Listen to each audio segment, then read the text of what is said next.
Gachagua bado ni deputy president, umesikia?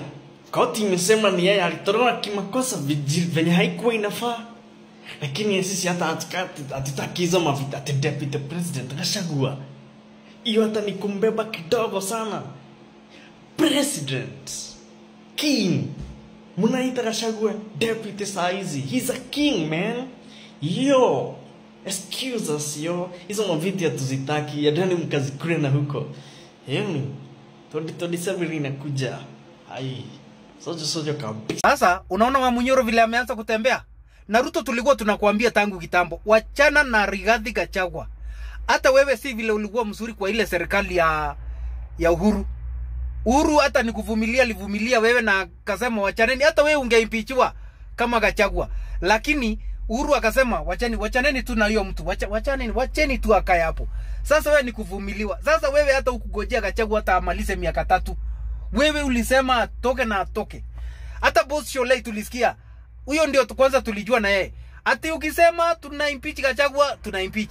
Sasa unaona sasa Wamunyoro walikuwa tu hapo Kitengela hapo. Unaona vile jamaa amependwa bwana. Wacha nikwambie ukweli Ruto. Na vile kunasemekana you are one term president, ni ukweli. Ruto utaenda na ita mmoja. Na kuambia hivyo na ukweli.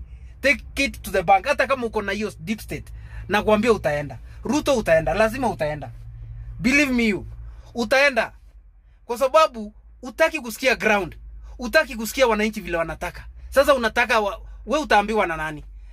Tulikuwa tunasema na tulikuwa na imani tukikupatia kura zetu. Tulikuwa tunajua Kenya imeenda sasa vizuri. Lakini wewe umeenda kukaa na mambo yenyenye huko. Wanakuambia hii ground iko sawa nini? Heri wewe Ruto ungekuwa unatokeleza unaona barabara kama hizi zenye zilianziwa na Uhuru asijamalisika na ni nyingi asijamalisika. Ungekuwa huko ground unatembea unachukua ndege, hakuna mtu angekuwa anauliza wewe swali. Hii Kenya ni yetu sisi wote.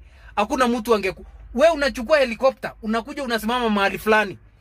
Unahutubia wa Kenya na unawaambia kitu ya ukweli. Lakini sasa wewe ni wewe umejikaanga na yako.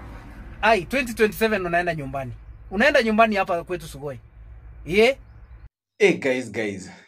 Now there is this argument yenye hata imepelekwa kwa koti whereby wanasema Philomena Mwilu had no authority to elect to choose the 3 judges when you make decision about the former deputy president. And now your argument ikipitishwa because hata imeenda kwa koti, they have to revisit. And I think that's why Gachagua ako so much kwa Martha Koome. Anashinda kimtetea. Alafu question nyingine ni mbona inafanyika saa hii Gachagua amepata chama? Haya, it is boiling. Mimi naona kuna watu watabaki mdomo wazi. Hiyo president watu tu akisema hata kuwa president. Haya, okay. Wacha tuachie hapo.